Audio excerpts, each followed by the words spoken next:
I want to focus on that wonderful concept, that vital virtue that unfortunately and regrettably is often forgotten, the virtue of kindness, being kind. I want you to hear a story. 20 years ago, I drove a cab for a living. When I arrived at 2:30 in the morning, the building was dark except for a single light in a ground floor window. Under these circumstances, many cab drivers would just honk once or twice, wait a minute, then drive away. But I had seen too many impoverished people who depended on taxis as their only means of transportation to drive away. Unless the situation smelled of danger, I always went to the door. So I walked to the door and knocked. Just a moment, answered a frail, elderly voice. After a long pause, the door opened. A small woman in her 80s stood before me. By her side was a small nylon suitcase. "Would you carry this bag out to the car for me?" she said. I took the suitcase out and returned to assist the woman. She took my arm and walked slowly toward the curb. She kept thanking me for my kindness. It's nothing, I told her. I just try to treat all my passengers the way I would want my mother treated. When we got in the cab, she gave me an address. Then she said, "Oh, by the way, could you drive through downtown? It's not the shortest way." "Oh, I don't mind. I'm in no hurry. I'm on my way to a hospice." I looked in the rearview mirror and her eyes were glistening. I don't have any family left," she said, almost to herself. "The doctor says I don't have very long." I quietly reached over and shut off the meter. "What route would you like me to take?" For the next 2 hours, we drove all around the city. She showed me the building where she had once worked as an elevator operator. We drove through the neighborhood where she and her husband had lived when they were newlyweds. She had me pull up in front of a furniture warehouse that had once been a ballroom where she had gone dancing as a girl. Sometimes she'd ask me to slow down in front of a particular building or corner. She would sit staring into the darkness, saying nothing. As the first hint of sun was creasing the horizon, she suddenly said, "Okay, I'm ready. Let's go now." We drove in silence to the address she had given me. It was a low building. 2 orderlies came out to the cab. As soon as we pulled up, they were solicitous and intent, watching her every move. They were expecting her. I opened the trunk, took out the small suitcase, carried it to the door. The woman was already seated in a wheelchair. "How much do I owe you?" she asked. "No, you don't owe me anything," I said. "Oh, you have to make a living," she answered. "Oh, there are other passengers," I responded. Almost without thinking, I bent over and gave her a hug, and she held on to me tightly. "You gave an old woman a little bit of joy," she said. "Thank you." I squeezed her hand, then walked into the dim morning light. Behind me, a door shut. It was the sound of the closing of a life. I drove aimlessly, lost in thought for the rest of the day. I could hardly talk. What if that woman had gotten in an angry driver earlier that morning, or one who was impatient? What if I had refused to take the run, or had honked once and driven away? On a quick review, I don't think I have done anything more important in all my life. I love that story. It sort of helps me allow life to make up its mind again. You need to remember that story. The times you will want to be anything but kind, because it is so much easier to bear a grudge and hate in return, or get back, or get even. Hate destroys the vessel it's kept in. Revenge never healed a wound. There's one thing all of us have in common: we've been mistreated by somebody.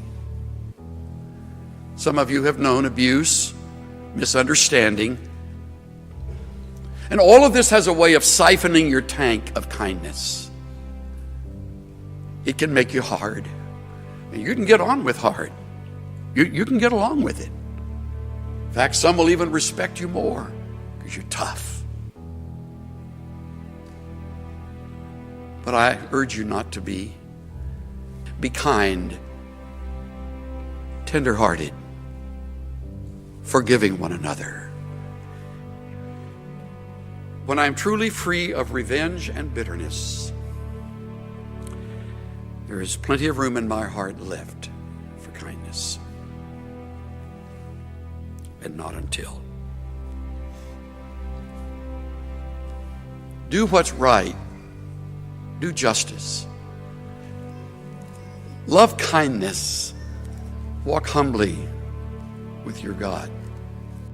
Maybe you were born a really nice person with a gentle, sweet personality, and being kind to people comes pretty naturally to you, but I think more of the globe is not that way than is. And the good news is we can change.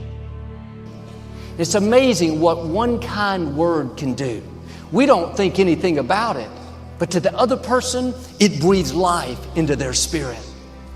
Our words have the power to lift people, to help them get through a challenge, to push them into their destinies. When you tell someone, I love you, I'm proud of you, you did great on that project, you're not just being kind, those are healing words. We don't know what people are going through. They may smile on the outside, but on the inside, they're hurting, they're lonely, they're discouraged.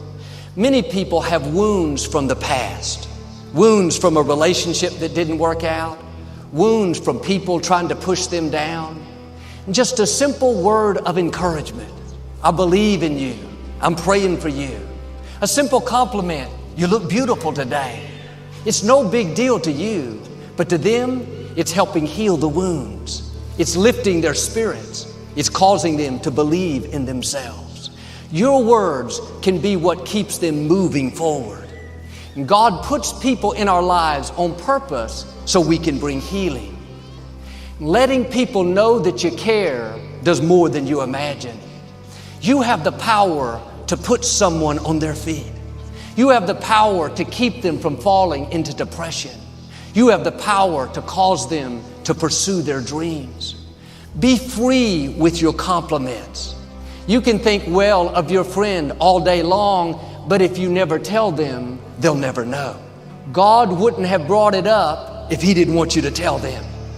He wouldn't have put that thought in you if the other person didn't need it. You may not know them. It may not make sense to you, but God knows what He's doing. There's a reason they need your healing. Don't withhold it. Don't try to reason it out. In my early 20s, a young man started coming up to the gym to play basketball with us. He was a loner. He was very unfriendly, very cold. He never talked. Even during the games, he wouldn't interact with us. Most of the guys just ignored him. But something down in here told me to reach out to him and make him feel welcome. I found out that his name was Bo. When he would come into the gym, I would go over and say, "Hey, Bo, it's great to see you today." He never said anything. He just hit his chest twice and walked away. I didn't know what that meant, but I hit my chest twice and walked away. This went on for several years. I saw him 4 or 5 times a week. Well, I stopped playing basketball there, and I hadn't seen Bo in over 20 years.